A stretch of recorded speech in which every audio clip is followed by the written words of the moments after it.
नमस्ते दोस्तों, इस बार होली के दिन चंद्रग्रहण लगने जा रहा है। जो पंचांग के अनुसार इस बार चंद्रग्रहण साल का पहला चंद्रग्रहण लग रहा है, जो 3 मार्च को लगेगा, जो दोपहर 2:16 से शुरू होकर 5:33 तक रहेगा। का पहला चंद्रग्रहण भारत में दिखाई देने वाला है। ऐसे में इस बार सूतक काल के नियम भी लागू माने जाएंगे।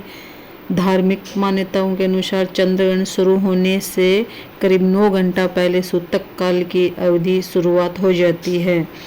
इस गणना के मुताबिक 3 मार्च को सुबह 9:39 से सूतक काल शुरू हो जाएगा, जो ग्रहण की समाप्ति के साथ ही समाप्त माना जाएगा। में क्या करें और किन बातों से बचें। धार्मिक मान्यताओं के अनुसार सूतक काल के दौरान कुछ कार्यों को करने से परहेज करने की सलाह दी जाती है। इस समय भगवान की प्रतिमा को स्पर्श नहीं करना चाहिए और न कोई नया और शुभ कार्य शुरू करना उचित माना जाता है। विवाह, गृह प्रवेश जैसे मांगलिक कार्यों को टालना चाहिए। इसके अलावा सूतक काल में भोजन पकाने और ग्रहण करने से भी बचना चाहिए। साथ ही गर्भवती महिला को इस अवधि में विशेष सावधानी रखने की सलाह दी जाती है। साल का पहला चंद्रग्रहण होली के पावन दिन पड़ रहा है। इस दौरान चंद्रमा की स्थिति सिंह राशि में स्थित रहेगा और केतु के साथ युति बनाएगा। ज्योतिष दृष्टि से इस ग्रह स्थिति के कारण कुछ राशियों पर नकारात्मक प्रभाव पड़ने की संभावना जताई जा रही है, जिससे उनके जीवन में मानसिक तनाव या अन्य चुनौतियों का सामना करना पड़ सकता है। चंद्र ग्रहण पर कौन सा दान शुभ माना जाता है। चंद्र ग्रहण का दिन दान और धार्मिक उपायों के लिए विशेष माना जाता है। मान्यता है कि चंद्र ग्रहण के दौरान कुछ खास चीज़ों का दान करने से चंद्र दोष से मुक्ति मिलती है और जीवन में सुख, समृद्धि व मानसिक शांति आती है। ज्योतिष के अनुसार चंद्रमा मन और माता का कारक है, इसलिए इस दिन किया गया दान मानसिक संतुलन को मजबूत करता है और पारिवारिक रिश्तों को भी मधुरता लाता है। ग्रहण काल में श्रद्धा और नियम के साथ किए गए उपाय व्यक्ति के जीवन से नकारात्मक प्रभाव दूर करने में सहायक माने जाते हैं। आइए जानते हैं कि चंद्र ग्रहण के अवसर पर किन किन चीज़ों का दान शुभ फल देता है।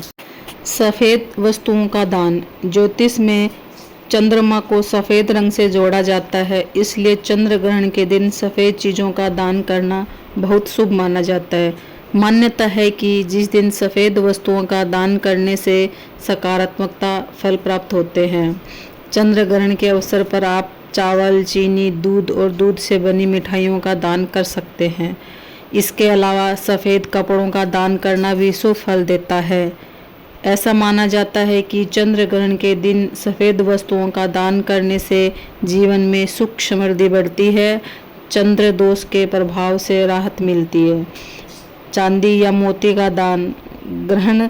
चंद्र ग्रहण के दिन चांदी या मोती का दान करना भी विशेष शुभ माना जाता है। मान्यता है कि इस दिन वस्तुओं का दान करने से जीवन में सकारात्मक बदलाव आते हैं। खासकर जिस लोगों के कुंडली में चंद्रमा पर राहु, केतु या शनि का प्रभाव हो, उसे दान विशेष लाभ देता है।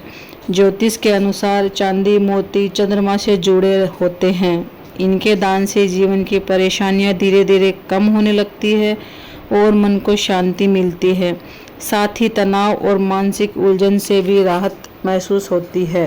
दूसरा, अन्न का दान। हिंदू धर्म में अन्न को सबसे बड़ा दान माना गया है, इसलिए चंद्र ग्रहण के दिन अन्न का दान करना भी बेहद शुभ होता है। मान्यता है कि इस दिन जरूरतमंदों को पका हुआ भोजन कराने से चंद्रमा की कृपा प्राप्त होती है।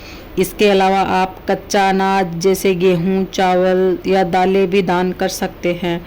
ऐसा माना जाता है कि चंद्र ग्रहण के दिन अन्न का दान करने से पुण्य मिलता है और जीवन में सकारात्मक ऊर्जा का संचार होता है। तीसरा, धन का दान। चंद्र ग्रहण के दिन धन का दान करना शुभ माना जाता है। इस दिन धन का दान करने से आप दूसरों की मदद करने और साथ देवताओं का आशीर्वाद भी प्राप्त होता है। ज्योतिष के अनुसार चंद्रग्रहण के दिन किया गया दान कुंडली में चंद्रमा की स्थिति सुधारने में सहायक होता है। इसके अलावा ऐसा माना जाता है कि इस दिन दान से माता लक्ष्मी की कृपा बनी रहती है और जीवन में समृद्धि आती है। इसके अलावा आप दीप दान भी कर सकते हैं। चंद्र ग्रहण के दिन दीपक का दान करना बहुत शुभ माना जाता है। यदि आप पवित्र नदियों में मिट्टी के दीपक जलाकर प्रवाहित करते हैं तो चंद्र दोष से मुक्ति पाने में मदद मिलती है। दीपदान का एक और लाभ यह भी है कि इससे जीवन में ज्ञान और सकारात्मक ऊर्जा का प्रकाश फैलता है। चंद्र ग्रहण की रात को आप चंद्रमा का स्मरण करते हुए दीपक जलाते हैं। ऐसा करने से चंद्र ग्रहण में शुभ फल आपको मिलने लगता है और मन की शांति का अनुभव होता है। धन्यवाद दोस्तों। राधे राधे, राधे कृष्ण।